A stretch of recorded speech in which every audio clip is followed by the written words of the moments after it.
Turn that damn juice off! Powered by Arkansas, for Arkansas. This is Inside Arkansas Live.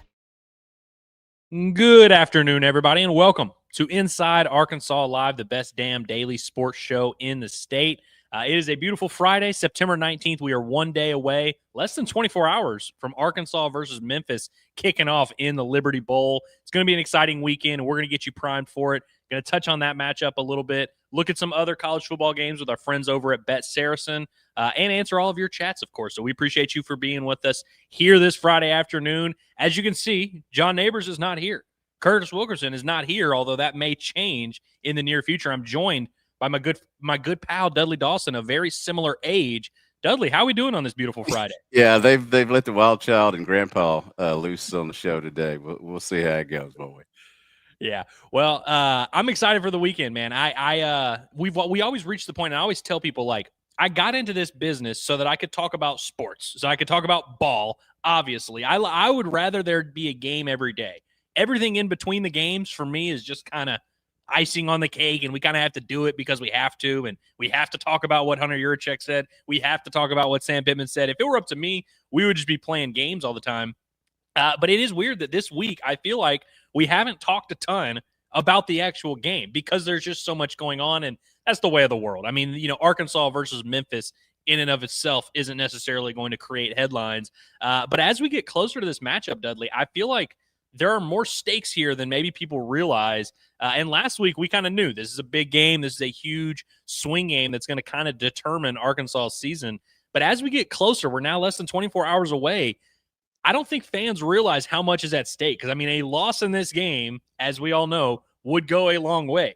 A win in this game wouldn't go a long way, but it could certainly restore some order in this Razorback fan base. Maybe tell this Razorback locker room, hey, things are fine. I know your athletic director thinks you suck, but we're fine. We're 3-1 now. We got a big game against Notre Dame.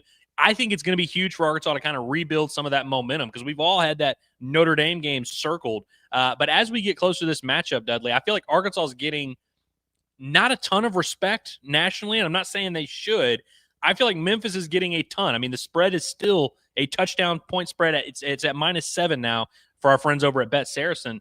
When you look at this matchup, do you feel like this is a dangerous spot for Arkansas? Or do you kind of think, man, if Arkansas is anywhere close to the team we think they are, they should have no problem here? Well, to start off with, an SEC team should be able to beat Memphis. That's the way that college football is laid out. But that being said, Memphis has been a tremendous program. Ryan Silverfield had 2 6-6 years, but other than that, he's won 9, 10, 11 games each year. They finished 24th in the country last year. People just kind of have overlooked that. They've got a good football team this year. I don't think it's as good as it was last year, but this is a dangerous game. The narrative is going to be set once again, as it is every week. If they go out and lose this ball game, they're going to want Hunter Yurachek fired. They're going to want Sam Pittman fired. They're going to have more ammunition to do that. In coming from a recruiting aspect, next week is the biggest recruiting weekend on campus in a long, long time. Not just for football, but for every sport. They're going to get as many people in here as they can for the Notre Dame pageantry and all that. If you lose the game and come in at 2-2, that's a lot different than 3-1, both from a crowd standpoint and just what these kids think about you. Yeah, I think that we've seen that happen before in Razorback football history where preseason we have one thing circled. I remember in 2012, they were going to play Alabama week 3, and we all had that one circled as like, oh, man, this is going to be the awesomest atmosphere we've ever seen. It's going to be crazy. And then you lose to ULM week 2. All of a sudden, that atmosphere gets a little bit dark and ominous. I'm not saying that's going to happen here, but you touched on something interesting that Memphis is not your typical group of 5 team. I think that's part of the narrative coming into this is like, oh, you can't lose to a group of 5 team, which, look, I'm not going to disagree with. I'm not saying Arkansas should make a habit losing games like this. Memphis is 3-0. They've had a lot of success here lately. They are at home, technically.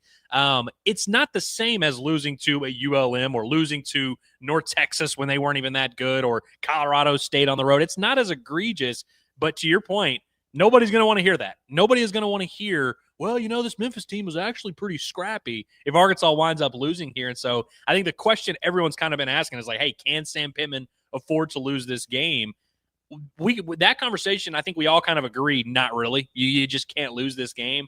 But do you feel like that's an unfair narrative going into this game, because if you just took the names off the jerseys and just based it off of the success each program has had lately, this would not feel like a must-win situation. But do you feel like that's kind of a fair narrative that, like, if you don't win this game against Memphis, it's pretty impossible for us to talk ourselves into anything else for you moving forward? As I think I said earlier this week, I think these two games, Arkansas State and Memphis, were going to be in Arkansas State, Ole Miss, and Memphis, 3 games were going to be the pivotal point of the season. I still feel like that. They obviously, took out Arkansas State, had the chance to beat Ole Miss, but didn't do it. And now here you are. Everybody's ready. Everybody that's negative is ready, or you can say realistic instead of negative. Everybody's ready to turn the page. And as long as Sam Pittman and his staff win football games, he'll get to be the football coach. But we all know that everybody's status is perilous right now. That includes the athletic director, that includes the head coach, that includes all the assistants. From the defensive coordinator on. I think T. Will does a really good job, but that was a poor effort the other night. And everybody is just looking for something to jump onto. That's how the way the world works right now. And if you lose to Memphis, who again is a very good football team, has won 25 of their last 30 games, not against an SEC schedule, but still 25 of their last 30 games. And one of those was against Taylen Green. That's going to set the narrative off, and here we'll go. There'll be no lack of stuff to talk about next week. Do I hope that happens? Absolutely not, even though we're in the talk show / podcast business. But it is one of those things that it's just sitting there waiting, a powder keg just waiting to go off. Yeah, one thing that we have lost in society these days is the ability to feel one way and then maybe be presented with new information and adjust and then say, oh, okay, wow, this team beat this team I didn't think they were going to beat. Wow, they maybe are better than I thought. Or maybe this team loses to a team and you say, oh, wow, maybe they're worse than I thought. And it's a what have you done for me lately business. Hell, just 1 week ago, Hog fans acted like me and John were stupid for even considering that Arkansas might not win that Ole Miss game. I mean, they were very confident going in, and then you see it play out. You adjust a little bit, and now, of course, we live in a very different world than we lived 7 days ago. I definitely don't think Arkansas is in a position here where they can shut up all the doubters. They go out and win. They could win 77-0, and it still wouldn't satisfy. It still would not dispel all of that. But in terms of your program and your momentum and sort of what you believe in your locker room, there's a lot up for grabs. And so I want to continue talking about this matchup a little bit, but we got to give a shout out to a sponsor that is near and dear to your heart. Shout out to Goat Lab Red, the new Arkansas hangout. Goat Lab Red in Fayetteville is the place to be for Razorback pre and post game. Stop by Oak Plaza on North Garland and get you some of the best brews and burgers around. Sip on some signature Goat Lab brews like Razorback, Tusk, and Tusk Light. Grab a signature burger today and then come back Sunday, and this is the cool one, for all-you-can-eat pancakes with your choice of 2 Goat Lab brews or 2 mimosas for just $16. We will see you Saturday at Goat Lab Red, your new game day tradition. Going to be a little bit tougher to enjoy the Saturday pregame when it's an 11 a.m. kickoff. Do you want to show off some of your bling? Yes. One of the great things about being sponsored by Goat Lab Brewery is the product that you get to take home with you. I mean, we were joking, I think last week, Bill Adams, who's a great friend and great businessman in Northwest Arkansas, he gave me this as a prop, or gave me another one as a prop to put up, and I said sure. But I got thirsty that night, and the prop went away, so I had to go get the next one. That's the best thing about Bill's places is that you not only can go drink beer, but you can bring some home with you. It takes out a stop along the way. It's your one-stop shopping. I mean, we've all been there before where you're out at the bar or whatever, and you're like, man, do I order 3 more beers? Because I kind of want to drink 3 more, but I don't know. I've got some time. Nice to be able to just take some home with you, some to-go beers with you. Tell me, though, what's the Here's the part where you drink responsibly and take an Uber home. Exactly. Of course, yes. We should drink responsibly is the key here. What have you had all of the Razorback, the Tusk, and Tusk Light? Like, have you had all 3? Yes. I feel it's my duty, since they're sponsored. You have to drink it as to be of service. Yeah. Which do you have is there one that sticks out above the others? Well, I'm still a fan of the Tusk and Tusk Light, and the other ones I've enjoyed. And when I get to either of his places, I will fall in with whatever's going on. But I believe I'm a Tusk guy, and as he's well taught me, I used to be a Bud Light guy. I used to drink it all the time, and it got saturated. It just coming out of my mouth. But this is what I drink now. There you go. One plus Bud Light, they aren't they the trans beer these days? Is that their thing now? I'm just kidding. I'm just kidding. I'm not trying to get you in trouble. Like, no, I don't do politics, man. Publicly, at least. I'm kidding. I just wanted to rile up the chat. I always like to throw these little comments that I know will get the chat going a little bit, and that's what you got to do sometimes. I am interested to see how people are going to go about their drinking tomorrow, though, because again, 11 a.m. kickoff doesn't give you too much time to ramp up, but we'll see. We'll see what tomorrow afternoon looks like for, people start diving into the booze for one reason or another. But Dudley, when I look at this matchup, so I think that with Memphis, again, they've had a lot of success and offensively. I mean, you think about whenever what's the Florida State head coach's name that's completely escaping me? Mike Norvell, when he was there and they had this high-flying offense and, they're scoring 50. I remember when they had Paxton Lynch back in the day. They've had a lot of really good offense. When I watched this Memphis team play, and I've watched a lot of their first 3 games just because I've happened to be betting on Memphis a lot of these times. They are a little bit more of a defensive, like, slug it out, slow you down. Like, I didn't really expect that to be the case. So I kind of wonder in this matchup, like, does Memphis have enough firepower to match Arkansas here?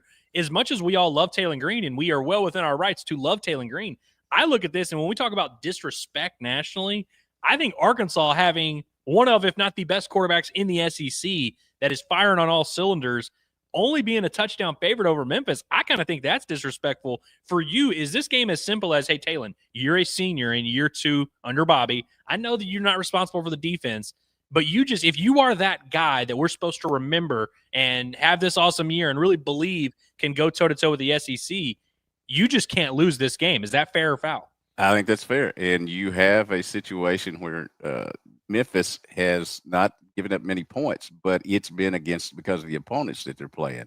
Last week, Troy had 112 yards total offense. So watch that game. Troy's quarterback went out after 3 plays, and they were just abysmal. And it made Memphis's defense look better. But Pro Football Focus has Memphis as the 134th out of 136 Division I teams in terms of tackling. And that means you had the opportunity to make the tackle. You didn't make it. So 134th tells you that they've won these games in good shape, but they haven't tackled well. And here comes an elusive quarterback, and I think Mike Washington fits in that category as well. Arkansas's got a lot of receivers, some that Memphis has seen a couple of before in their conference. So, yes, I think Arkansas is going to put up a lot of points, but I wonder how many Memphis is going to put up. And I think Memphis is going to be able to run the ball on Arkansas, and will probably, after what they saw last week, do their best to try to develop a passing game too. They've had some big plays, but they're more of a ground and pound guy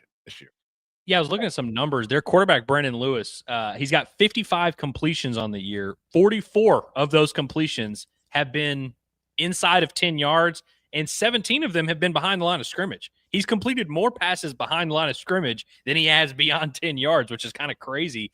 They really don't take a ton of risks offensively. Not saying he's not capable. I mean, he's a senior as well. This is his second year, and he knows what he's doing here. He's been around the program for a while. He understands.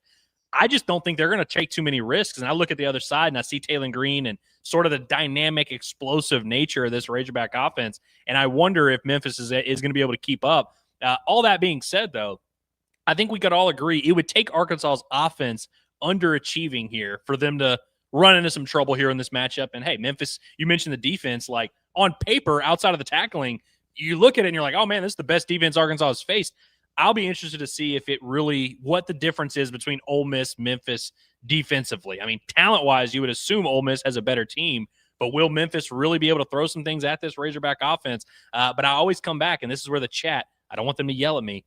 It all comes down to setting expectations, because we can all agree, hey, Arkansas should win this game. They should be favored by more points than they are.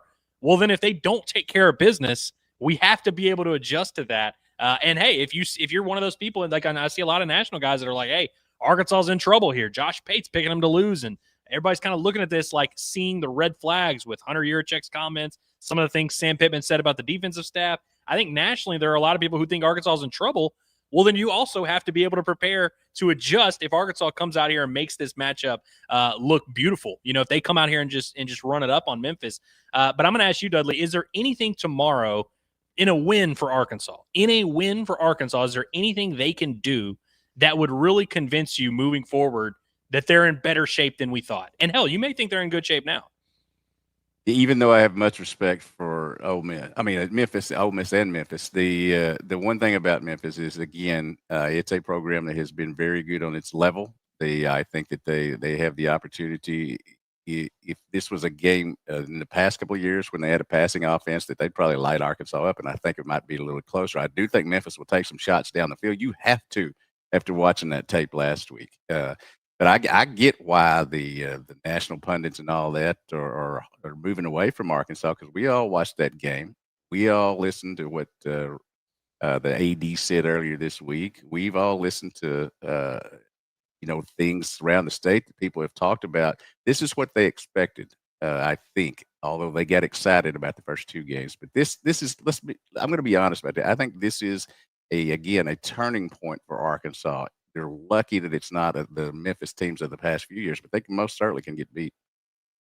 I wonder also what the narrative is going to be defensively, because I think, of course, you come off a game where you give up 41 points.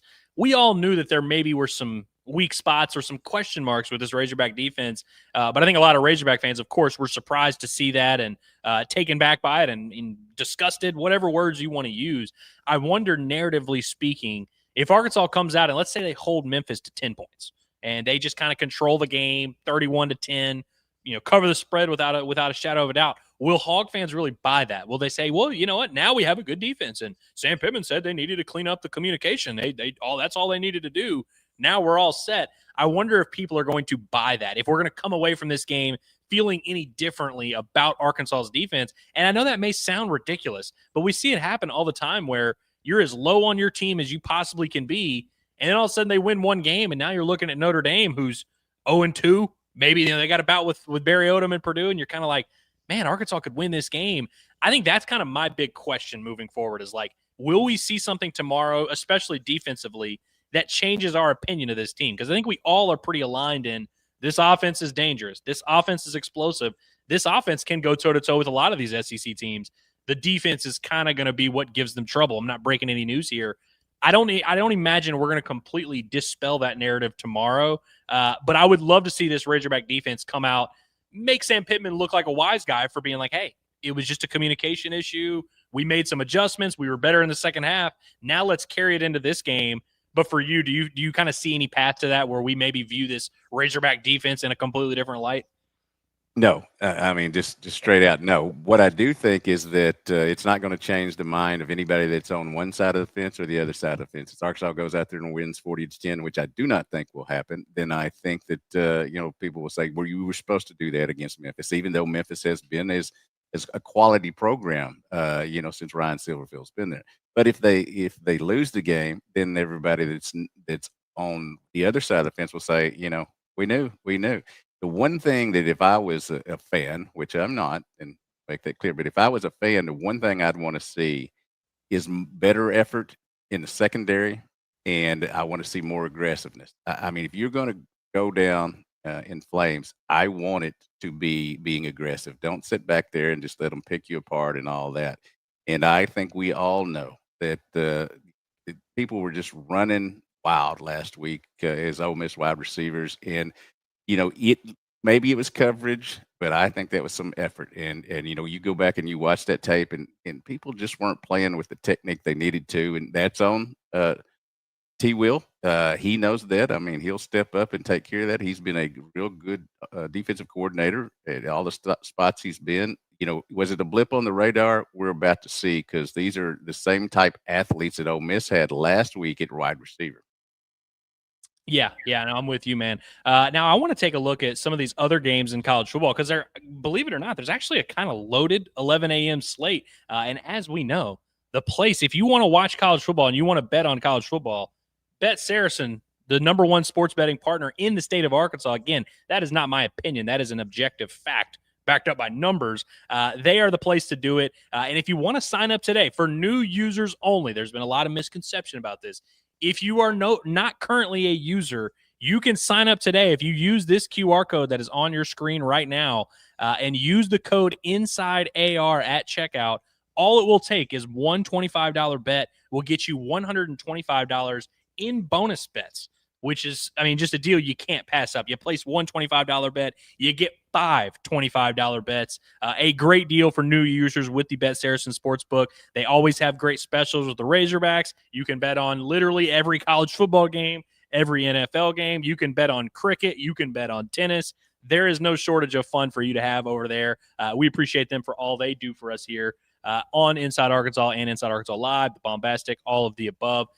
So I'm looking at Bet Saracen, man. I got to be honest, the 11 a.m. slate, which, of course, we're going to be watching Arkansas, so that's kind of where we're at. That line currently just hanging firm at -7. I thought that might maybe get up closer to double digits. We saw crazy line movement last week with Arkansas and Ole Miss.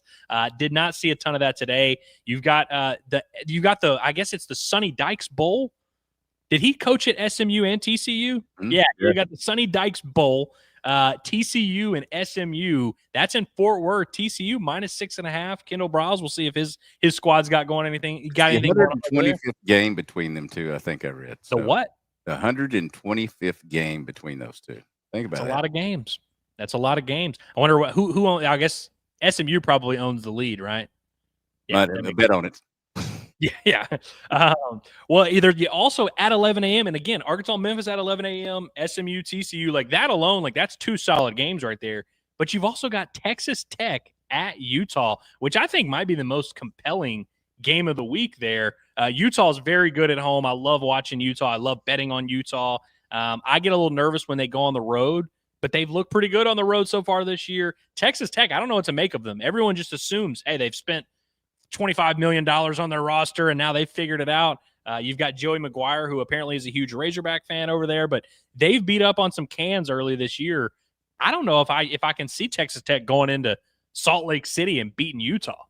Well, they've lost, their running back Texas Tech has that didn't play obviously last year in the Liberty Bowl. I think they're still a good football team, but they haven't proven anything this year like what they did last year. So I think you're saying, I'm waiting to see a win from them that pronounces them as a team worthy of the money they spent on the roster.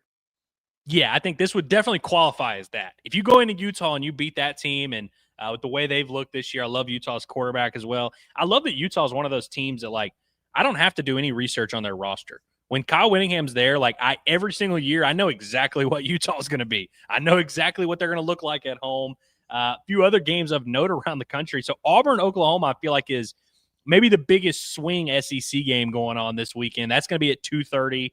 I guess that's maybe a CBS game, or I guess we don't do CBS anymore, do we? Now, if I was rooting for somebody, and again, I don't root, but if I was rooting for somebody, I'd be rooting for Jackson Arnold because he got tossed aside last year, and now he goes back with Auburn, and Oklahoma's probably a better team, probably should win the football game.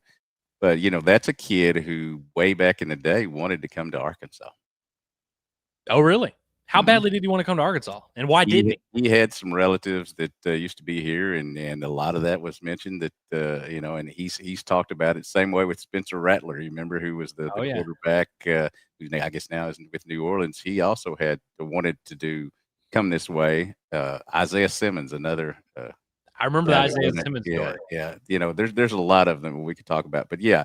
You root for situations, I guess, and that would be interesting for him to go back in there and when they basically said I'm moving on to somebody else, then he goes back and helps elevate Auburn, who is one of the bigger surprises I think so far this year. Yeah, I think this is a big game for Auburn because they had that big win over Baylor week 1, and then Baylor goes out and beats SMU.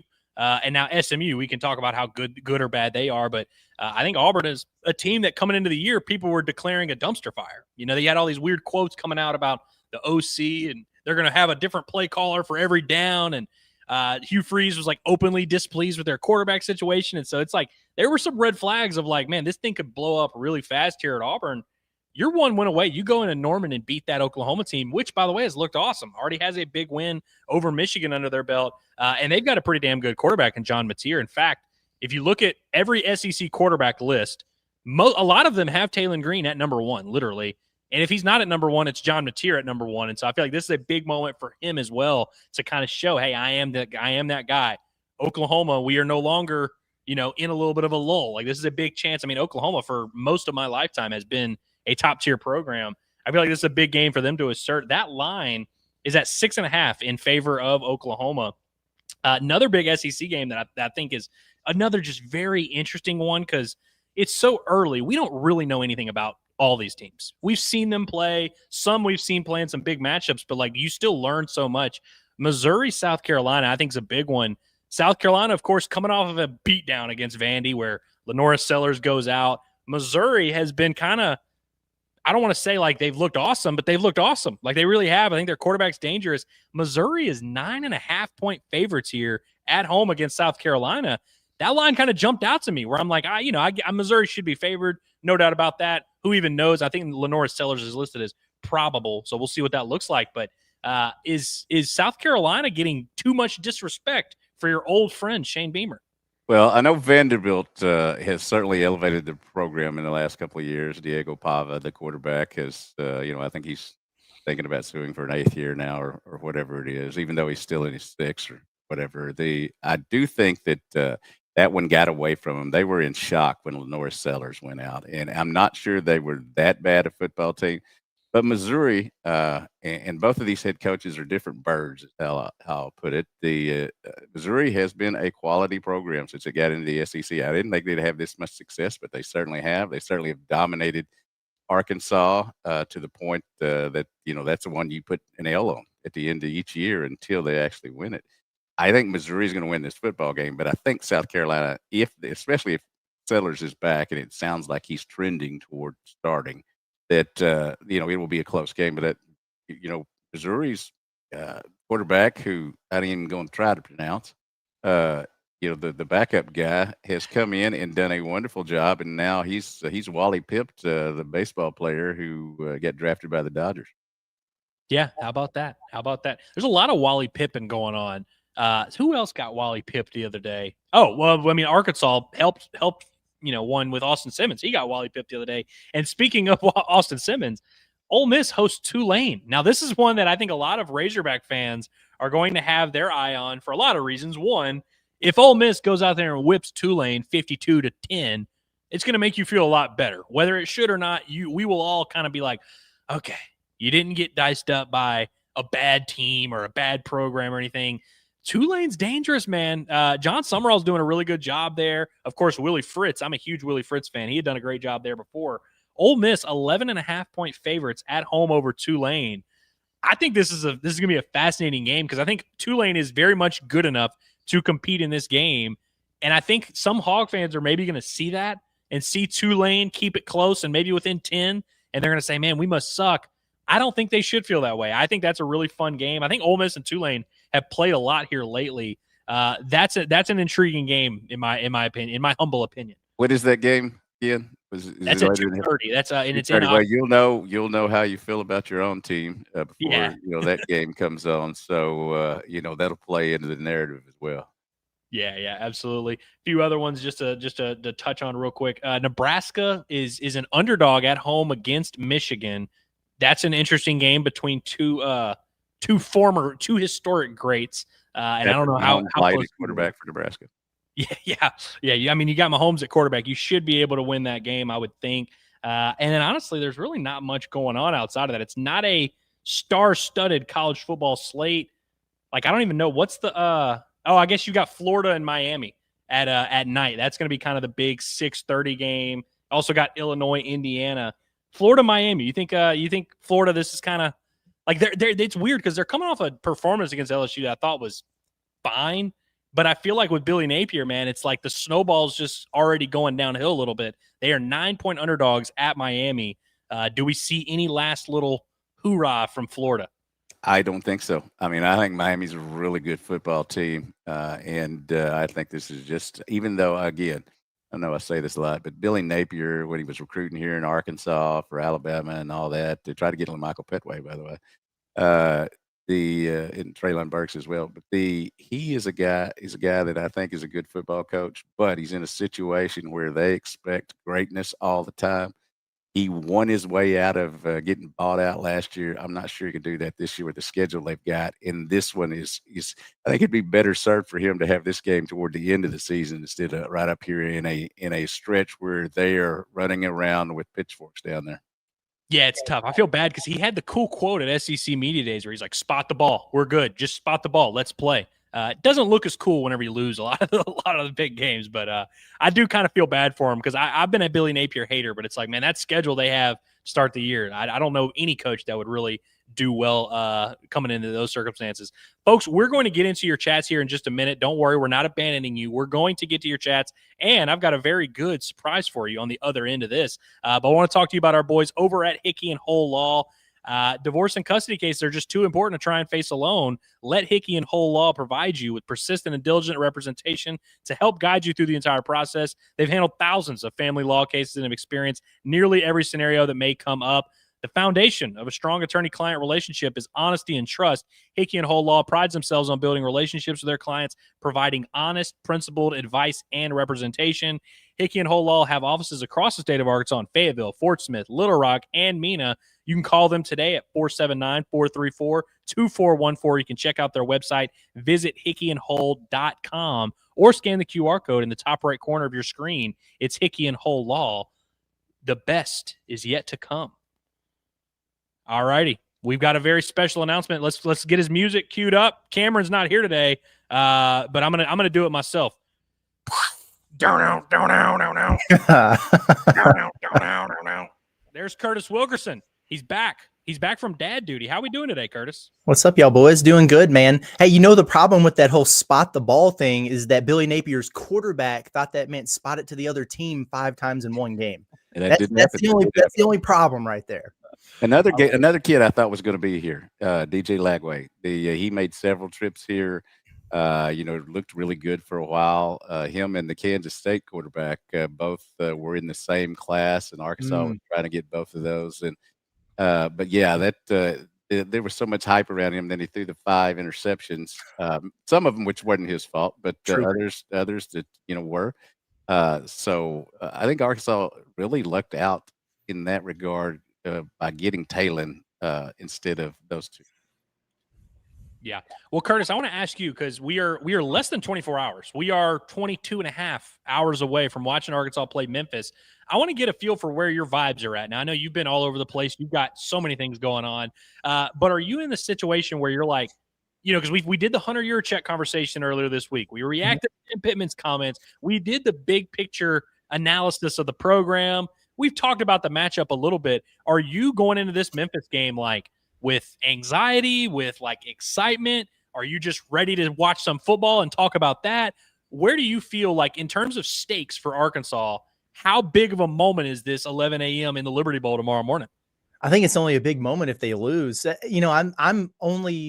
think I'm nervous at how non-nervous I am about this football game. I really am. Like, I no disrespect at all to Memphis. I think they got a really good program. I really like their coach. They've won a lot of football games. I know they're pretty good at home. I understand all the things there, but I've watched every game that they played, and I've watched every game that Arkansas played. And frankly, I think this spread should be larger than it is. And maybe I'm crazy, but I've called this the overcorrection game, where I feel like Arkansas defensively is going to make some improvements. Offensively, maybe, I don't know if it's going to be a slow start or they turn it over a couple times, whatever. I think we're going to see a little bit of balancing out there. But at the end of the day, I'm not really stressing over this one. I know we've seen, I guess Josh Pate did the thing where he thought it was a tricky spot for Arkansas, kind of that sandwich game, trap game, letdown spot. I saw Brett McMurphy said the same thing. I don't know if I see that, quite honestly. I think Arkansas is going to come out ready to play, and I think they're going to handle their business here. I hope I'm not wrong, but like I said, I'm a little nervous at how confident I am in the Hogs going into this game. And you know me, it's usually the opposite. Well, I think one of the things that you're finding out as a dad that games are just not that important. You'll continue to have passion about the games and all of that, but it's all about the baby now, and really all about the mommy. I'm going to guess that you're not getting enough sleep, but I'm more worried about mom. That's 100% true. Yeah, maybe the sleep deprivation is what's got me sipping the Kool-Aid a little bit here. I don't know, man, but no, I feel good about it. I really do.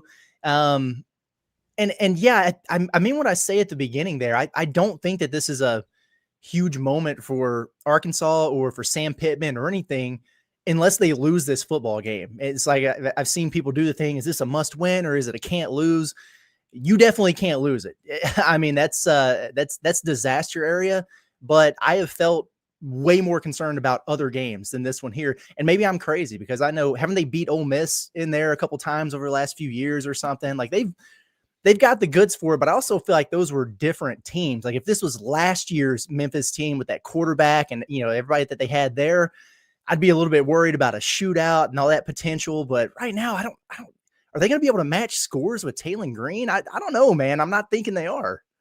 I don't think they are either. And I think we all kind of view this game through that same lens of like, hey, Memphis is dangerous. There's a lot of respect to be given to Memphis. And like, I'm not even saying that in a condescending way. Like, if Arkansas doesn't play well tomorrow, they absolutely can lose to Memphis. Like, I don't think anybody is viewing this any differently. Like, Memphis is the type of team, the type of program that can catch you if you're down. Hell, there's dozens of Razorback teams of my lifetime that would have had a tough time in this matchup. I mean, hell, Chad Morris would have lost by 30 to this Memphis team. So I'm not trying to like put down Memphis, but I think we all agree that like Arkansas taking care of business is pretty much the ace of spades that Memphis cannot match. But again, it comes back to that setting of expectations because I need the fans to follow us here. We are haters, but we are all agreeing Arkansas should handle their business in this game, which is why it's going to be so frustrating if they don't. And it's why we, all the respect we give to Taylen Green, all the respect we give to this Razorback offense and Bobby Petrino, they deserve it all. It's going to be so frustrating if they don't come through in this matchup, especially at 11 a.m. and especially because I think we all as a collective, in the state, we're like, man, it's crazy how many people are giving Arkansas, putting Arkansas on upset watch and all that. But at the same time, if they do F around tomorrow, you can't yell at us for being mad at them because we all agree on Friday night or Friday afternoon or whatever that Arkansas should handle this game pretty well. And so I think 24 hours from now, we could have a very interesting vibe with this fan base. I also wonder, Curtis, if Arkansas wins in impressive fashion, do we just go back to business as usual? Are the defensive coordinator issues, like the defensive communication issues, are they a moot point? Is the big picture narrative about the program fixed? Probably not, but I think it would go a long way into restoring some order. You just can't go into that Notre Dame week with tension in your own fan base. I agree with that 100%, man. I think given the outcome of this game, we can set the narrative for the rest of the way here, at least until the bye week, right? Because if you go out there and you blow out Memphis, you handle your business, whatever, win comfortably, then we can easily spin they're a fumble away from being undefeated right now and top 25 ranked, all those good things. And you're feeling awesome going in this Notre Dame game. But if you really struggle or heaven forbid you lose this football game, then yeah, it's going to be hard to deny the burn it all down, allegations there. So from that standpoint, it is a big moment for Arkansas, I guess, but we'll see how it all plays out, man. I feel good about it. That could change after the first drive. We'll see. Well, as the older dude around here, I'm to the point now where you kids need to get out of my yard, no matter what the subject is. And I think that if there's anybody over there at the center this week that has smiled for a long time, then they need to worry about getting in a different position because there was nothing to smile about last week. The effort was not there on defense. The technique was not there on defense. The coaching, it goes uphill. You have to say that. They better come out and put forth a great effort this week, or there are more problems than we thought there were. I'm gonna take a look at the game and see the effort. I want to see that more than I do technique. I'm with you on that, Dudley, because I think this is a big, it's not, like Curtis said, it's only a big moment if you lose. I think this is big for Arkansas, who made some changes defensively in the second half. And, we can have that argument about how real that is. But as a program, when you're coming off a loss, you're spending all week trying to talk yourself into, all right, we got to get this bad taste out of our mouth. We have to get back to winning. And then you can kind of convince yourself after you win, you can say, hey, we made all these changes. They worked and they're all great.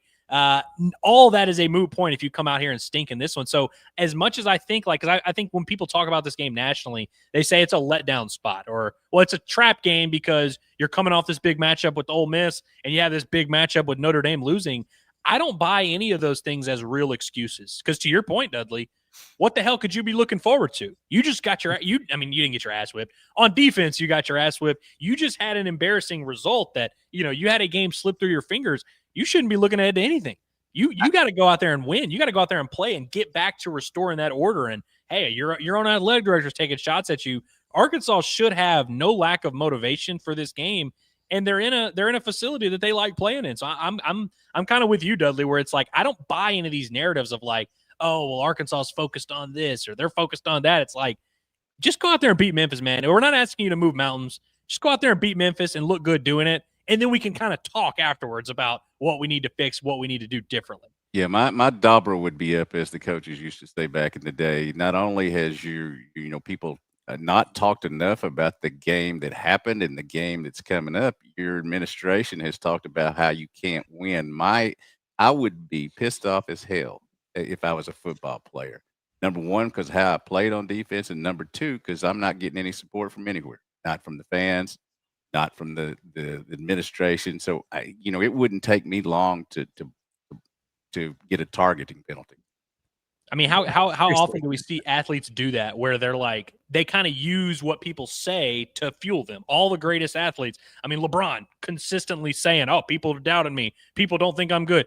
Tom Brady is always like, yeah, people don't think I'm good. It's like, dude, we all know you're good. But the great athletes, the ones that play at a high level, always kind of use it as fuel, and they use it as a way. And so to your point, like, there should be no lack of motivation, man. It's like after one loss, people are saying crazy stuff about you. Like, that should piss you off. And so I am interested to see, especially at 11 a.m. with a road trip that you don't really love to have to take, what kind of version of this Arkansas team shows up. Because I think we all agree, like, it would be unacceptable. And I think we've kind of said that without saying it. It would be unacceptable to not show up here and be ready to roll.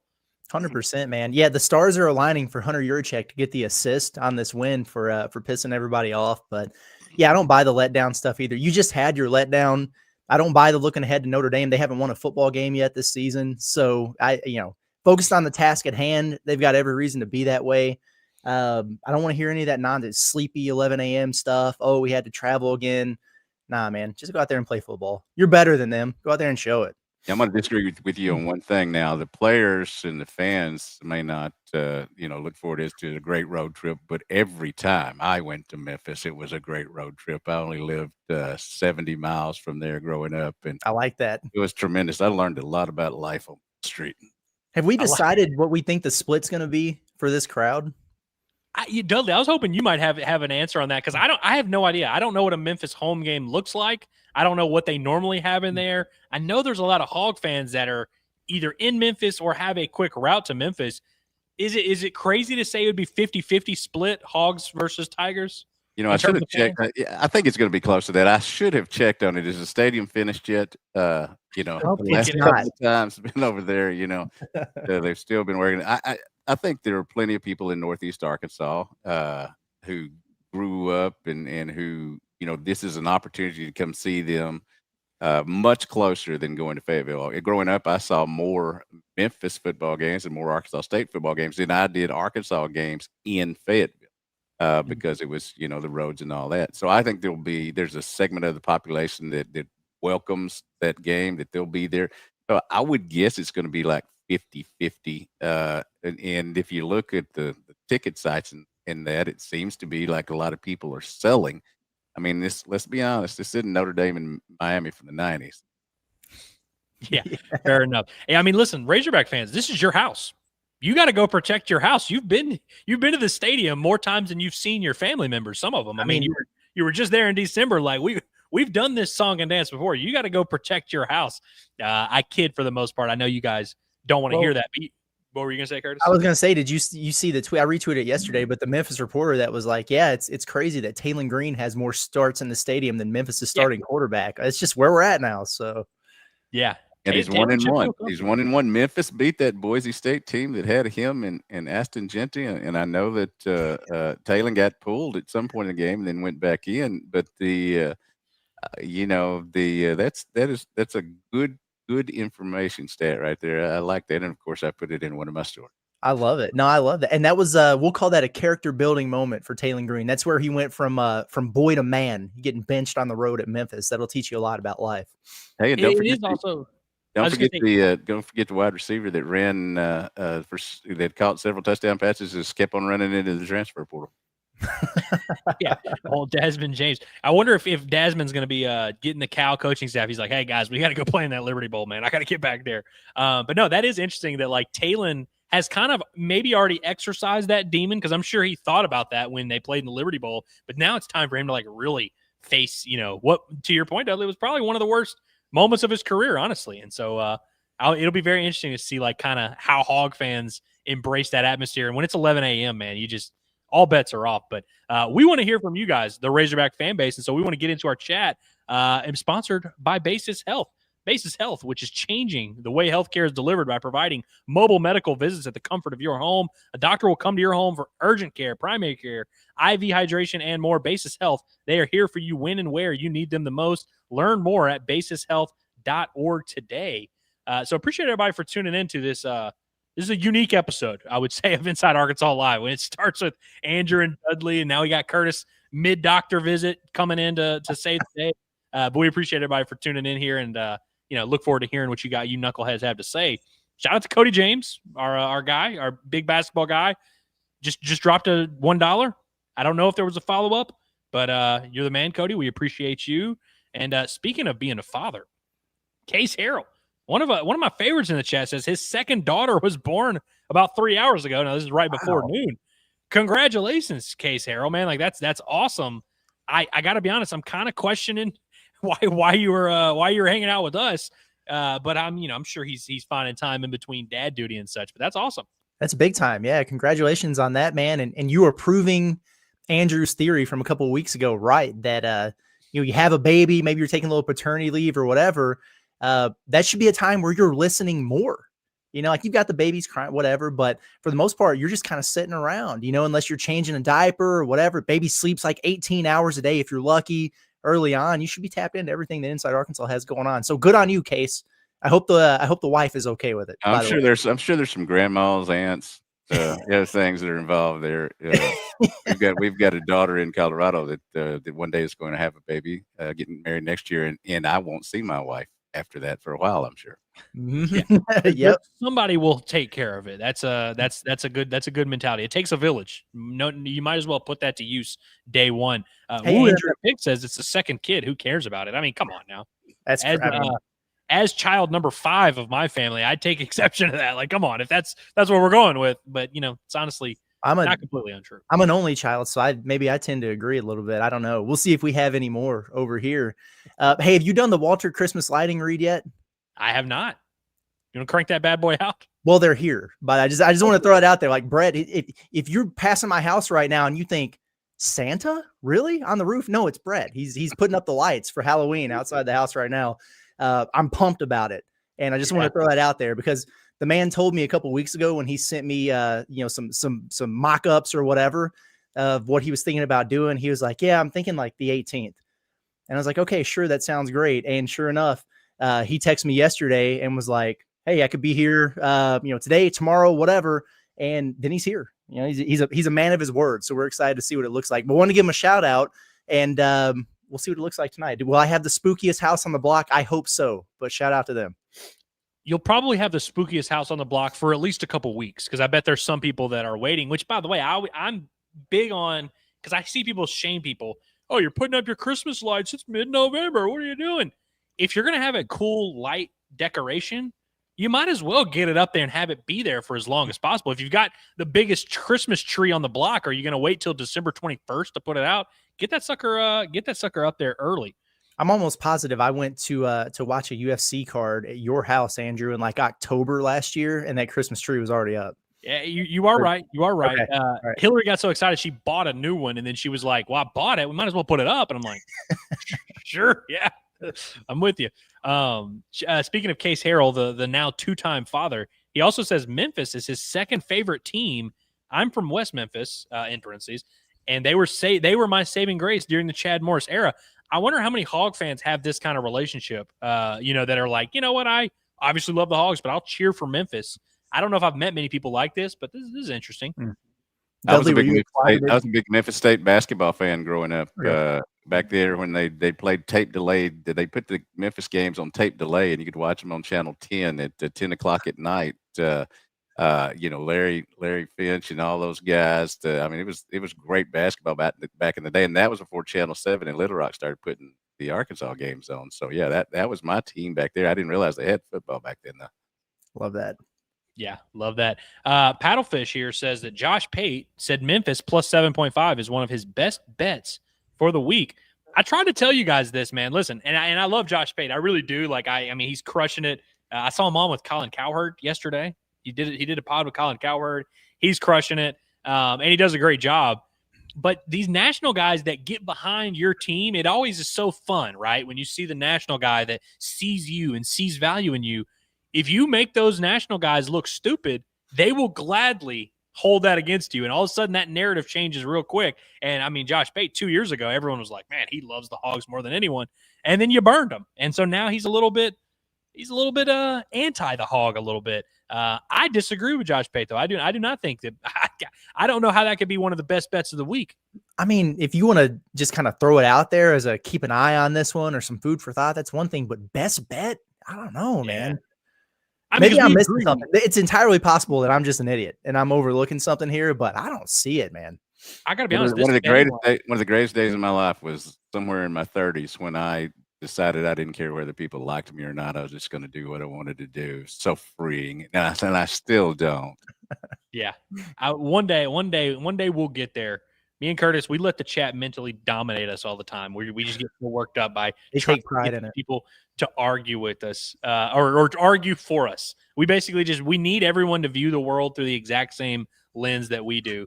But no, I definitely don't think Hawk fans should like get too worked up about this. But to your point, Curtis, like I think like if we all agree Arkansas is going to need to underachieve for this line to hit, I don't know how that can be like a lock.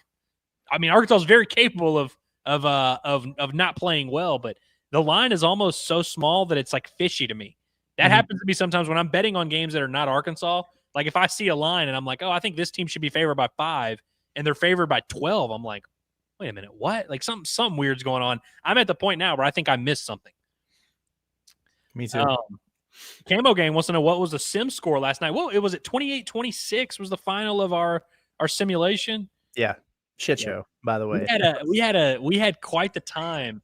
Arkansas scores a touchdown. It was 26-21. They had just gotten a huge 2-point conversion stop. They score a touchdown and inexplicably are like, let's just take the 1 point.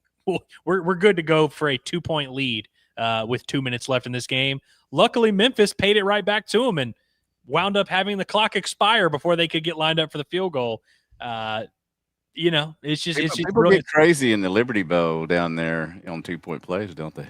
Yeah, you never know, man. 2-point plays in the Liberty Bowl are crazy. I remember, was it Kansas that had that backup quarterback that just missed that wide open one? It's like, oh, what are you doing, man? Hog Slop here says Ole Miss is much better than Memphis. We played bad and still should have won the game on the road last week. We should have no problem.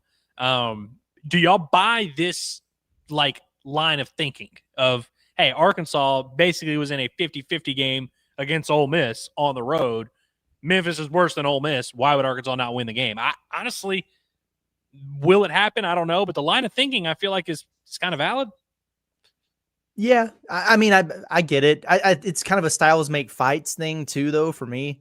Yeah. Which I would say that Arkansas has a better stylistic matchup against Memphis than they did against Ole Miss anyway. So I think that maybe even furthers your point a little bit there. But yeah, I get it. Like a more difficult place to play, an SEC opponent, a more talented team, and you're right there in the thick of it, and now you're going and playing a G5 who they're going to be hyped up and everything. And I don't know if it's their Super Bowl or not, but it's a hell of an opportunity for them because right now they're undefeated and you win this game against Arkansas. And then people are going to be talking about you as that potential CFP contender. There's a lot of games to be left to be played, but they've got a lot to play for motivation wise over there as well, but they're certainly not the type of talent roster that Ole Miss has there.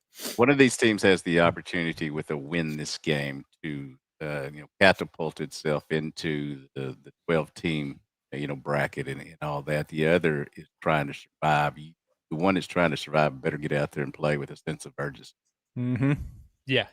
We should not have to look at this game and wonder if you are still playing for your head coach, which I got to be honest, I'm not saying Arkansas is about to quit on their head coach, but like some of the things that have been said publicly this week are usually the kinds of things you hear right before a team does kind of, although it is very early for that. I'm not trying to put that on them, but a lot of the teams in Razorback history that have been way worse than we thought they would be wound up quitting on their coach. And so I think that's, it's I'm not saying that's going to happen here, but I think if this team is going to quit on Sam Pittman, we will probably see inklings of it on Saturday.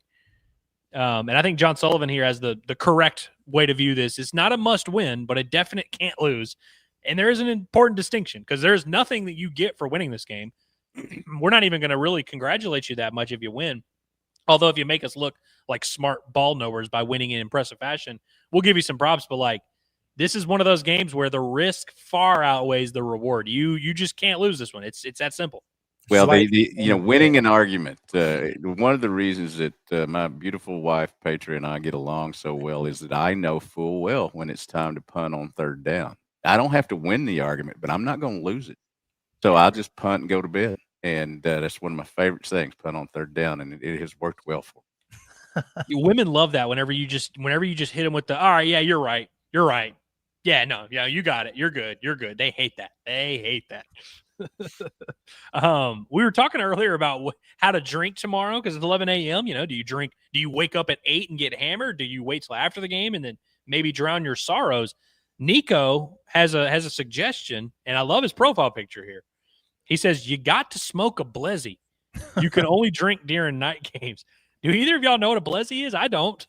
I have an idea. Yeah, I was going to say I could probably put 2 and 2 together here, but me too. But I just was wondering if that terminology was like something that like I don't like that's something my that my generation still calling it pot, man. Yeah, we're still calling it what we're supposed to call it. I like an that. 11 a.m. game, man.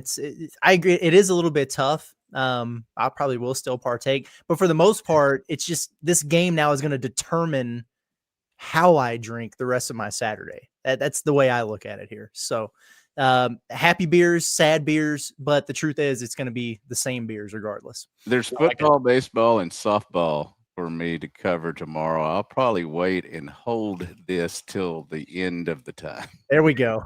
Yeah. By the way, Curtis, I don't want to get you in trouble. Are you allowed to have beer in the house now? Because I know you were kind of cut off for a while there. I do what I want.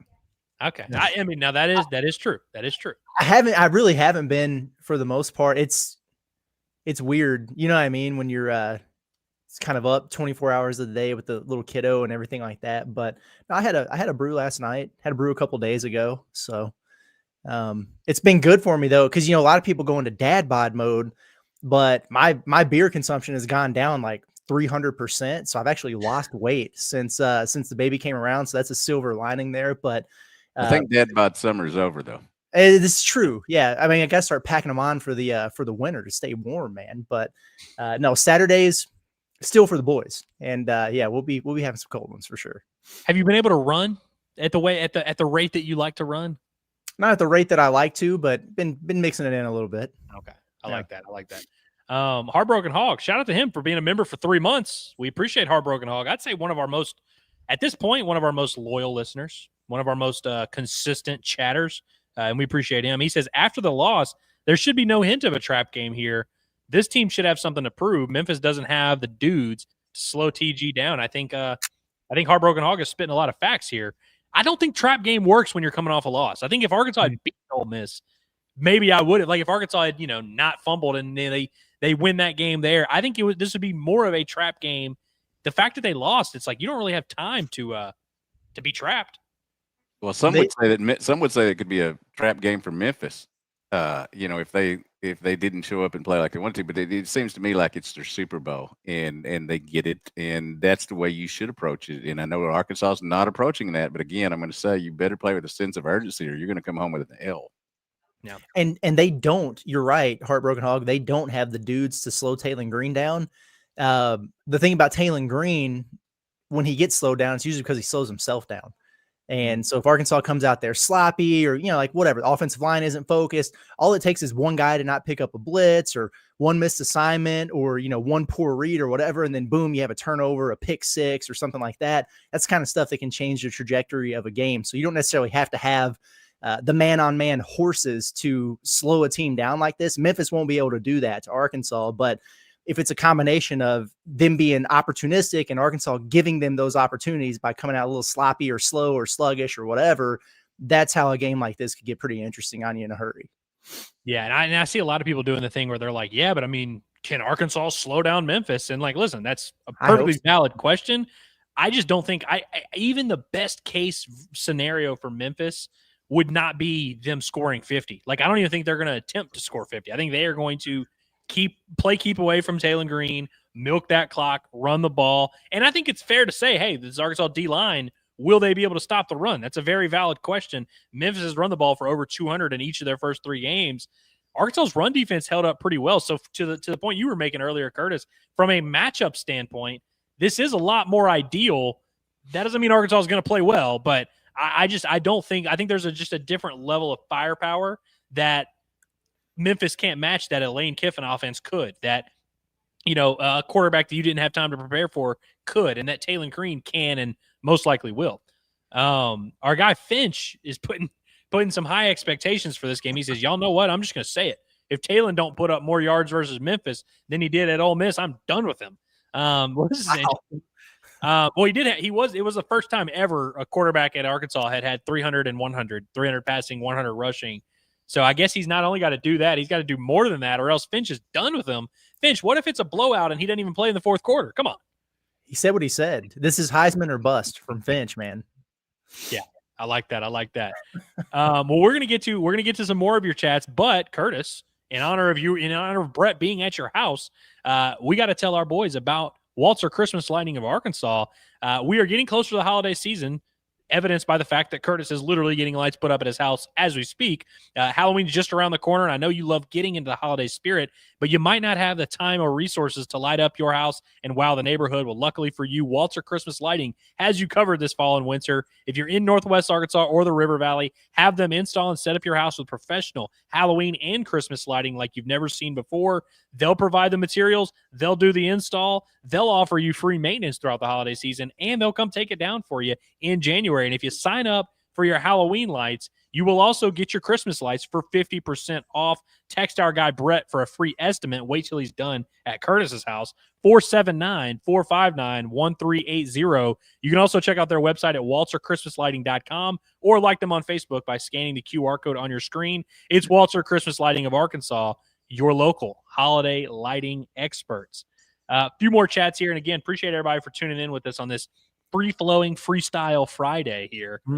It's been a fun one. John Sullivan makes a great point that we've played more games in that stadium than we have in our own.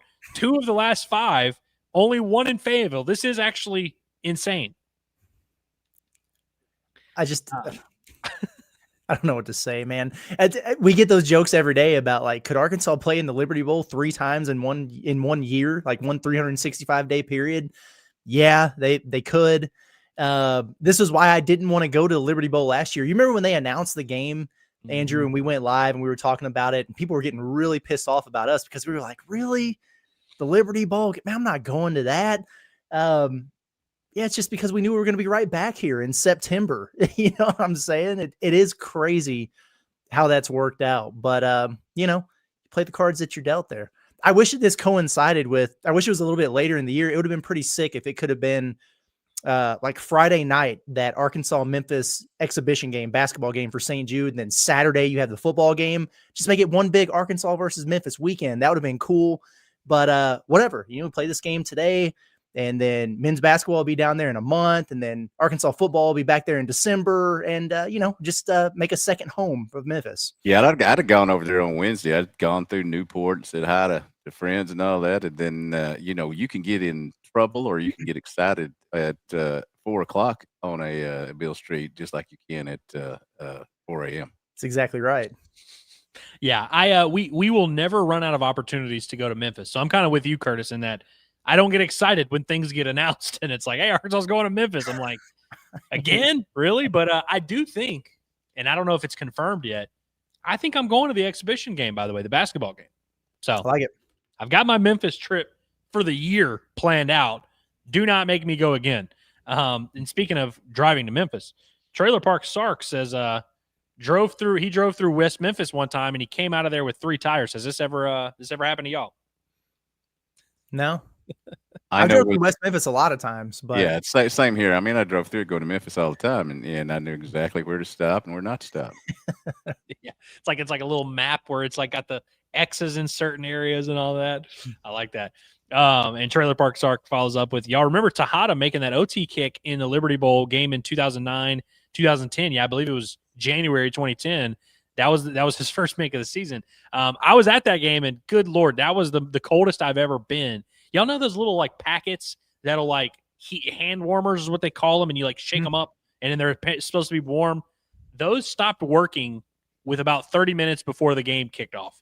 Like we got into the stadium, we started getting our packets going, and they stopped. They ran out of juice well before the game started, and so we were miserably cold, wiping snot all over the place. It was not a fun time, honestly. It was the least fun overtime victory I've ever watched because I was hardly able to enjoy any of it. And Leslie Byron's pointing out that the National Guard will be there, so everybody should be good.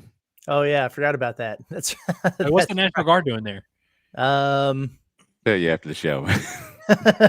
Oh, okay. Is it? It's not good. Well, it's cool. Yeah. Okay. Yeah, we'll talk about it after the show. Fair enough. HogFan78 says, I'm not sure if it relates to the Hogs or is relevant at all, but number 12 Iowa State only beat Arkansas State 24-16 a week after Arkansas, of course, opened up a can of whip ass on the Red Wolves.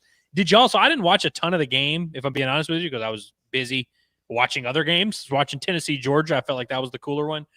Did y'all make anything of that? Like, do y'all put a ton of stock into that? Did it matter to you at all? I did watch the game, and it was a very good game. And I thought Arkansas State came back out and played really well after not playing well against Arkansas. And I would tell you that the people in Jonesboro have every right to be upset. There were 2 touchdowns taken off the off the scoreboard, and it was a close call either way. But yeah, they gave Iowa State all they wanted, and I would tell you that I think that they saw that more of a game that was important to them than the Arkansas one. The way it seemed to be and how they played. Mm-hmm. Yeah, I would agree with that for sure. I go on radio every week over in Jonesboro, and they were not happy about those touchdowns coming off the board. You could argue that they got screwed for sure there, but yeah, that was a hell of a bounce back for them. I thought against Arkansas, Arkansas played really well in that game. I thought Arkansas State missed a lot of opportunities in that game, didn't play particularly well. I left that one thinking, man, Arkansas did what they were supposed to do, but I feel like Arkansas State's actually better than they showed in this game. And, buddy, they showed it the next week there. It would have been pretty cool if they would have been able to pull that one off there in Jonesboro, but you live and learn. It was pretty sick that they wound up getting that game at home anyway. So good on them. I imagine they'll win quite a few games in their league, and looks like a bowl-worthy team to me. I think it's also because I'm with you guys where I'm like, I don't put like a crazy amount of stock in it, but I do think it's notable. I think it's kind of telling, and I think it does tell you that Arkansas State's a little bit better than they showed in week 2. I also think it's kind of indicative of, we get so caught up in who's better, who's worse. If you're better than this team, then you should beat the team that they beat by more than they beat them. And it doesn't always work out that way. It's like styles make fights. Iowa State is not the type of team that blows people out. Like, they just don't have that type of offense. They don't even pretend to have that type of offense. Like, I don't think Iowa State, if they played an FCS team tomorrow, I don't think Iowa State would score 50. They just don't really have that type of – they take care of the ball. Their quarterback is actually pretty good, but they don't really push the envelope too much. And so I feel like even if Iowa State is, like, way better than Arkansas State, it still would have been like 31-13. And so I do think that's interesting. And I think it also, again, tells you a little bit about Arkansas's offense, that they are actually capable of scoring 50, scoring 60 on some of these teams. I think there's something to take from it. And I think Arkansas State fans have a gripe from the one play of the game that I saw. Arkansas Festus here. This is a great comment. He says, this here decides, never seen decides spelled like that, but he said, this here decides the season. Either 3 wins or 2 wins. God, man. I don't know I'm there, but this certainly does take I've noticed every time I'm on here, I get a question about my glasses matching my clothes. And when you get 62 and you can't see and got to have readers, Yeah, that's so you are I not get purposely I color get coordinating your no, I outfit. got like every color in the crayon box of reader glasses, and so I just match them. I mean, people have been telling me all my life I've got a face for the radio, so I'm trying to cover it up as much as I can. Well, you're doing a great job covering the head with that hat. I love that hat. That tusk. That's a good hat. That is a sharp hat right there. Curtis, we got boots on the ground. Heath Powers says Coach Cal's at XNA right now. I'm assuming that means Heath Powers is at XNA as well. Dude. You know there's a lot of basketball stuff going on. It makes sense why Cal would be at XNA, right? Nothing makes me happier than Razorback fans on big visit weekends.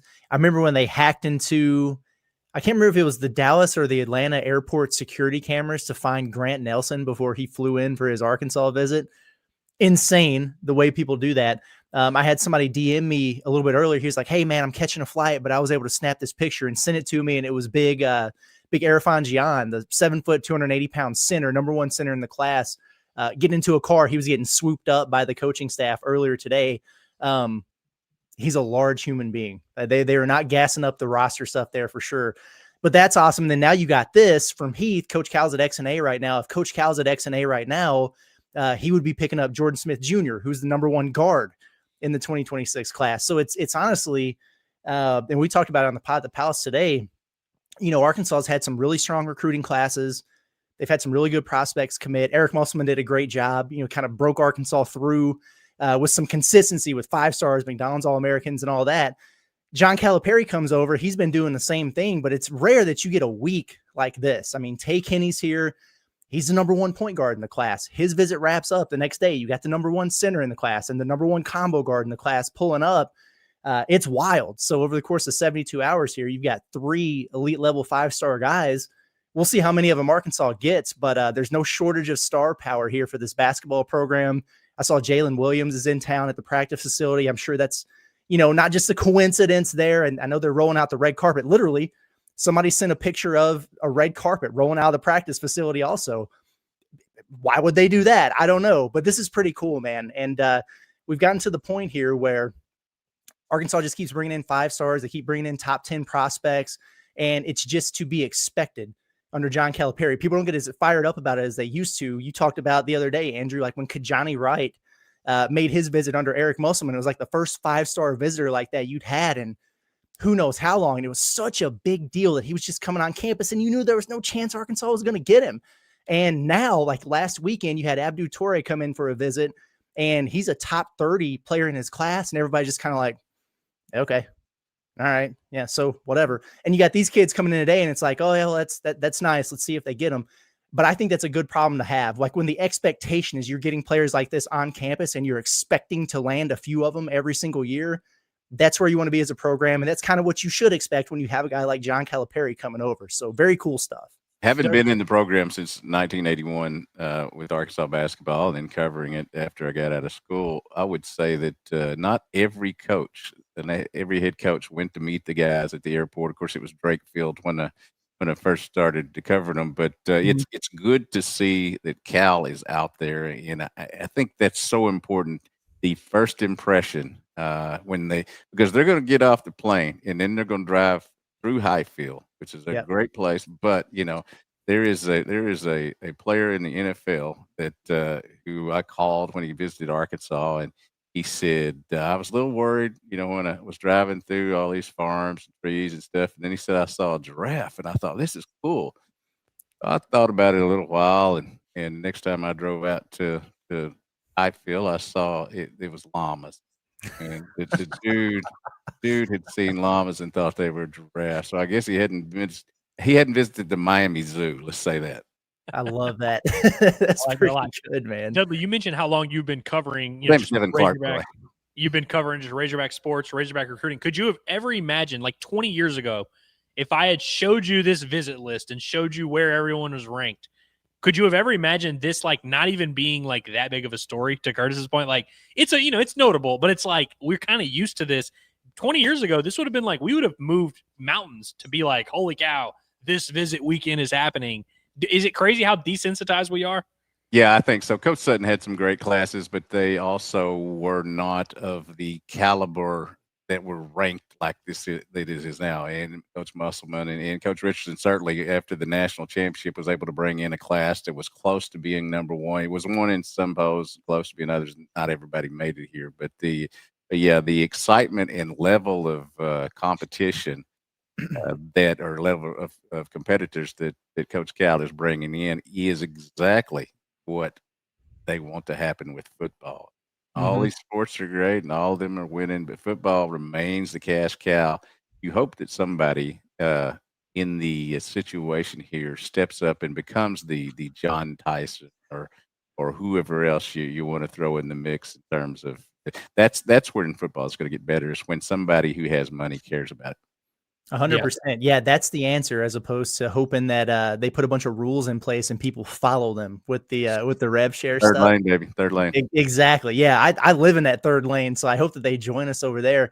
Dudley, you mentioned optics and like of just Cal being out there at X&A to pick up a visitor and everything.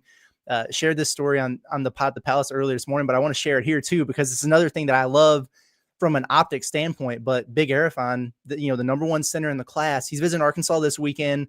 He was visiting Kentucky last weekend. And so they had him there on campus and they were doing the Hall of Fame induction stuff there on campus. And they were like, okay, we're going to take him over here because we want to show you this is how you're going to be treated. You come have success here. We're going to take care of you. You're going to be beloved forever. And Karl Anthony Towns is getting inducted into the Kentucky Hall of Fame over there. So they walk in the door with him and there's Cat. And it's like, hey, yeah, this guy, your position, this could be you. And the first thing he sees when he walks in there and sees Karl Anthony Towns is John Calipari and his entire family sitting there celebrating with Cat for the induction because he recruited him, coached him, got him to the league, all that. Slight flex. I think it's more than a slight flex. That was electric. It made me very, very happy to hear that. And they were interviewing Kentucky Sports Radio, Arifon's his guardian who was there with him, and was like, hey, what stood out to you? The standard visit questions, like what really stood out to you? And the first thing that he mentioned was like, yeah, well, we went to this thing and we saw, they were honoring Karl Anthony Towns. It's like, yep. And John Calipari was right by his side. Beautiful thing. You got to love it.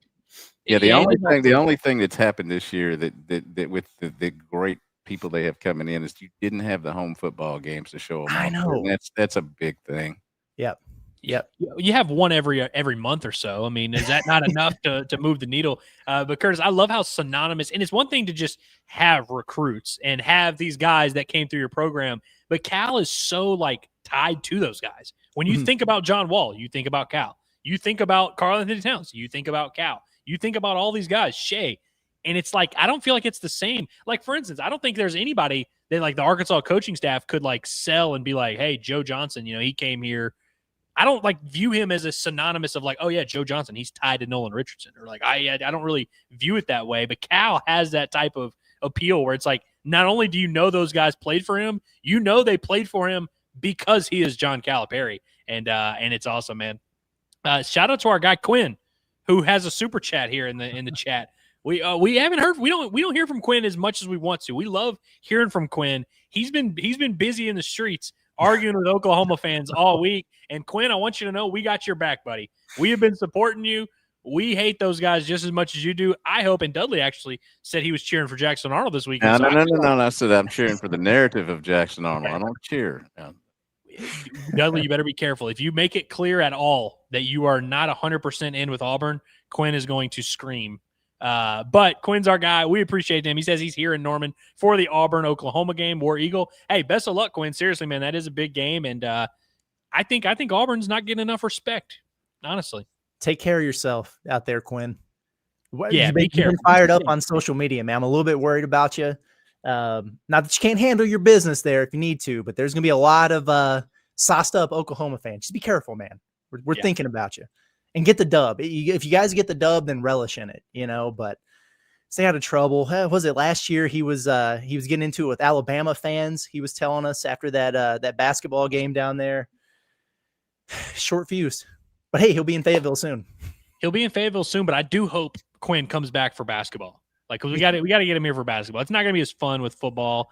Who knows what the world will look like then. Quinn, now that we have you though, because if he's coming here for that Auburn game, make sure you get here in plenty of time the day before and come out to the Arkansas exhibition game against Cincinnati basketball game.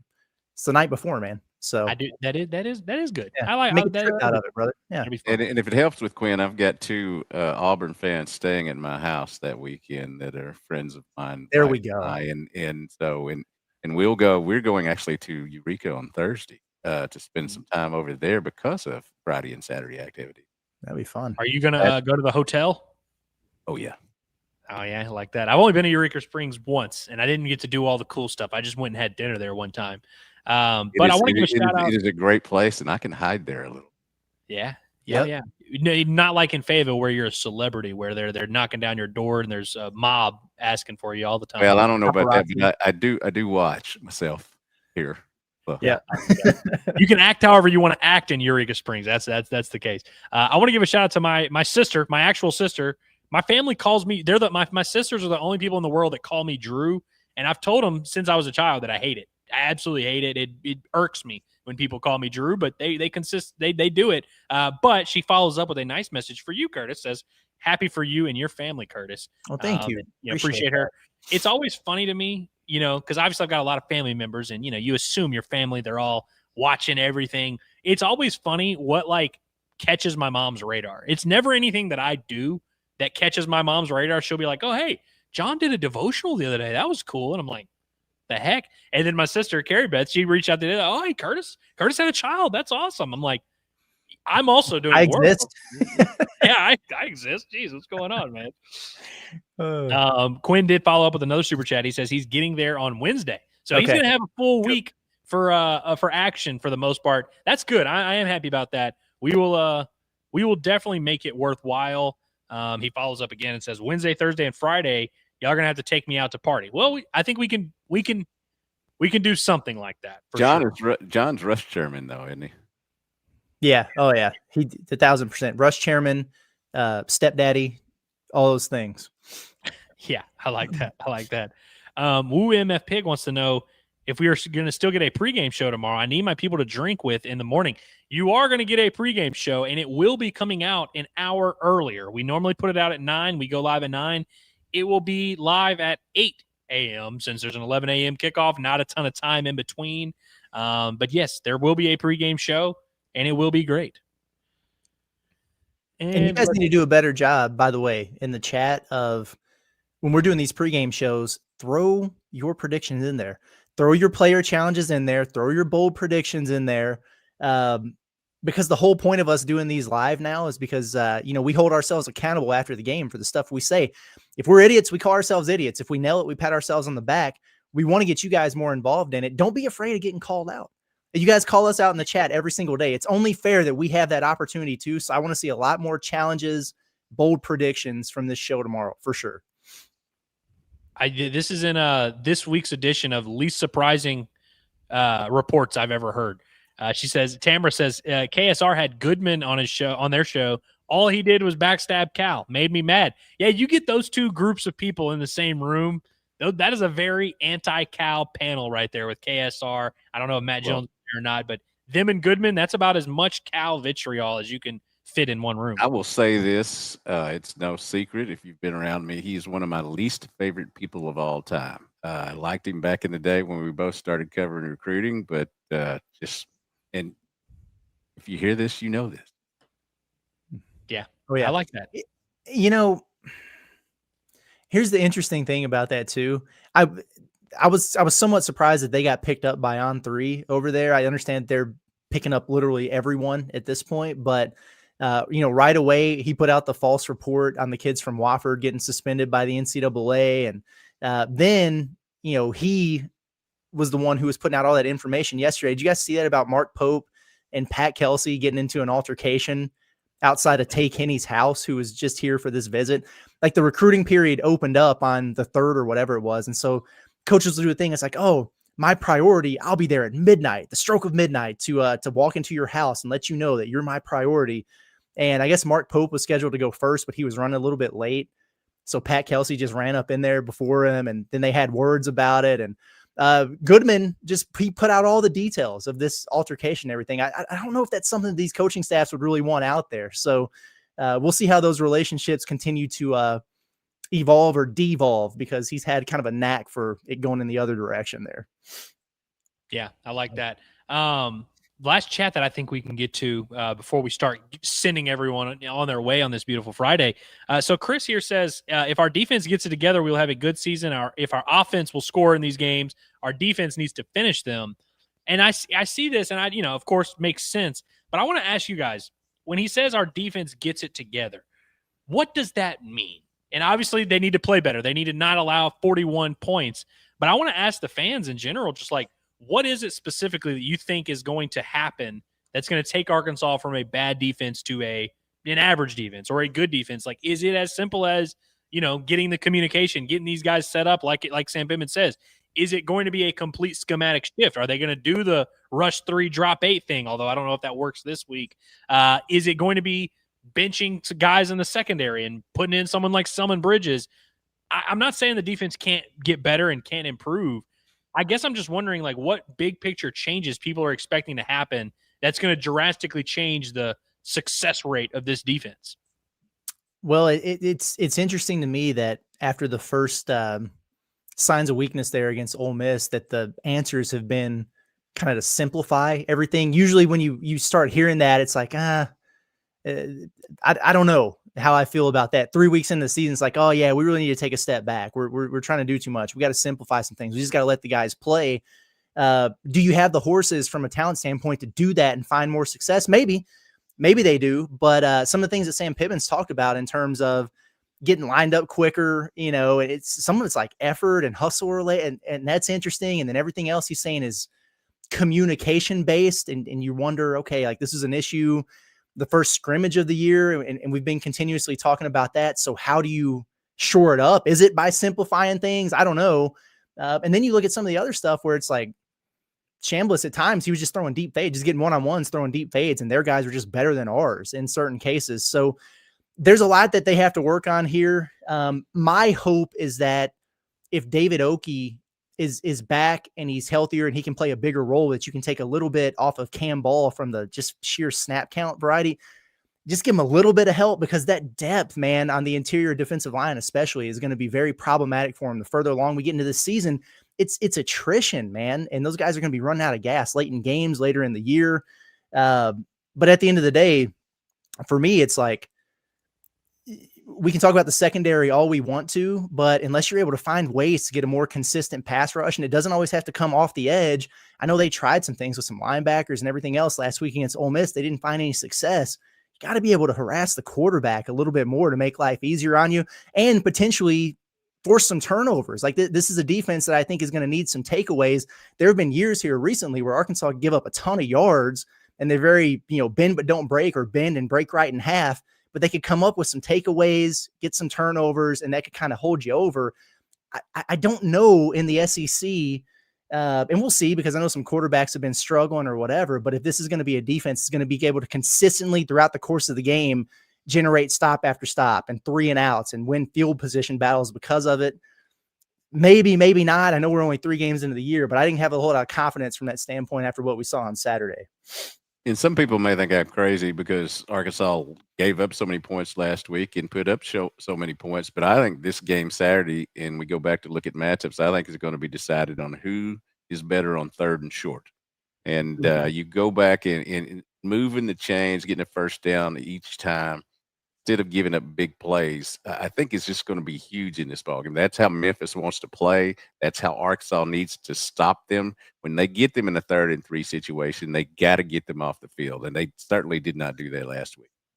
Yeah, I think you're definitely onto something in terms of the matchup of like what Memphis wants to do. I mean, when they asked Sam Pittman about the matchup, he mentioned they want to run that dive, they want to run that trap, they want to run right at up the middle. That's what they're very physical in the run game, and they do it very well. Like, there's not a ton of smoke and mirrors. It's like, this is what we're going to do. We just want to see if you can stop it. I do think I was borderline encouraged by Arkansas's run defense. Is that crazy to say? Like, obviously, you didn't help them in the passing department, but Ole Miss, they were able to slow down Kawan Lacey a little bit. Like, that was clearly a point of emphasis. So in this matchup, if they do kind of force Memphis to be a little bit more one-dimensional, maybe Memphis won't be able to exploit some of those issues that we saw get exploited last week with Trinidad Chambliss. I guess I wonder big picture because I'm with you, Curtis. Like, there's a lot of things you can do, to make your defense better. And in certain matchups, maybe it's easier than others. I just think that at some point we do, and I think you guys do view this that way, but I think the fans sometimes need to just kind of look at the defense and realize this is what we got. This is what we got, and we're going to switch up different things. We're going to try different situations, and there's going to be different matchups.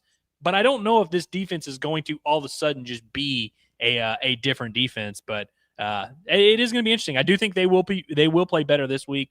I love the under, man. That's been my bet of the week is the under, which is now down to 60.5 on Saracen. I don't imagine this is going to be a shootout the way that everyone seems to assume that it is going to be that way. Shout out to our guy JT Hazelwood drops a super chat. We're going to end up. I was trying to close this out a little early. I was going to get us under an hour and a half, but now we're getting the super chats rolling in. I see people trying to bait Quinn into giving us super chats to keep us going. Shout out to our guy Hazelwood says sold a lot of Tusk Light today in Dudley's honor. NWA is ready for a boozed up weekend. We appreciate our resident alcohol distributor here on the show. Appreciate you, Hazelwood, for doing that in Dudley's honor, man. Love that. It's big time. We got a couple more from I will drink some in his honor. There we go.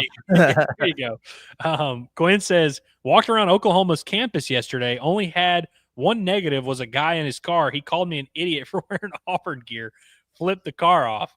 Don't get run over, Quinn. Just be careful out there in those streets, man. Yeah, maybe take the Auburn gear on to the game, not the pregame. You're asking for it, my man.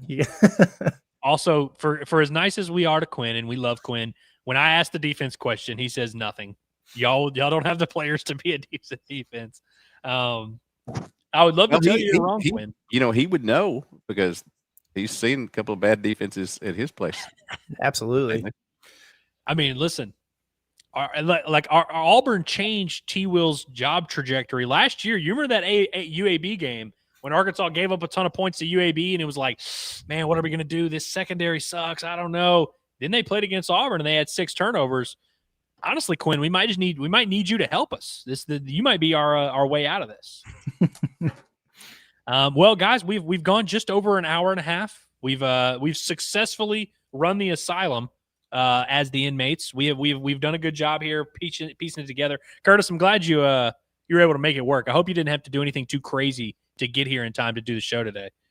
It was not crazy. No, the pediatrician was pretty much on time today. You'll notice when it's anything that deals with children or babies, they usually run a little bit late. So I was surprised that he was on time to see us. Wes cooperated, only had to do one massive diaper change while we were in there. Usually it's a couple because he's just pissed off that he's in there. If you ever go in there for these pediatrician appointments, they make you strip the kid down and they gotta measure him, and they measure the circumference of his head, and they put him on the scale, and it's cold. So they're usually good and pissed off by the time you got out of there, but he cooperated. He slept well. I would have been earlier if it wasn't for Fayetteville traffic, man. Crazy. It took me like a half hour to get from the other side of town down College and back home, but we made it. We persevered. Gotcha. Well, boys, we've put together a solid Friday show. Dudley, do you have any words of wisdom for the Razorback faithful, or any final thoughts on this beautiful Friday? Just get a good night's sleep because it's coming early the next 2 weeks. It is. Curtis, any words of wisdom from you? Nah, I'm not far enough along to have a bunch of wisdom just yet, but I am excited for the game tomorrow, even though it's early. And make sure you stay tapped in for everything that we got going on. The pregame show, post-game show, accountability session, report card, all those things are still going to be rolling. And then, of course, the recruiting pod with Dudley and Pod at the Palace, Bombastic, all those things. Just subscribe to the YouTube. If you're not subscribed to the YouTube channel, what are you doing? It's free for you. It helps us. Just click the button. It's easy. Absolutely. You're right. Make sure you tapped in with what all we got going on this weekend, man. We don't just do this Monday through Friday. This is an all day, every week event. We're going to have a lot of coverage for you Saturday, all things Arkansas, Memphis, pregame show starting at 8. And then we'll, of course, have our post-game show immediately after the game. We'll do our accountability session. We'll do our report card. We'll do our devotional. We will bring all the coverage your way. And so appreciate you guys for being here with us on another great edition of Inside Arkansas Live. We will be back on this show Monday. But again, don't forget all the fun action this weekend. We're going to get out to Bomb, see some action as well. So we got some bombastic stuff going on. Dudley's going to crush it with the recruiting, and we're going to continue going to the moon. Appreciate you guys for being here with us. Give us a like, give us a thumbs up, give us a subscription, whatever you got to do. Have a great weekend and woo damn pig.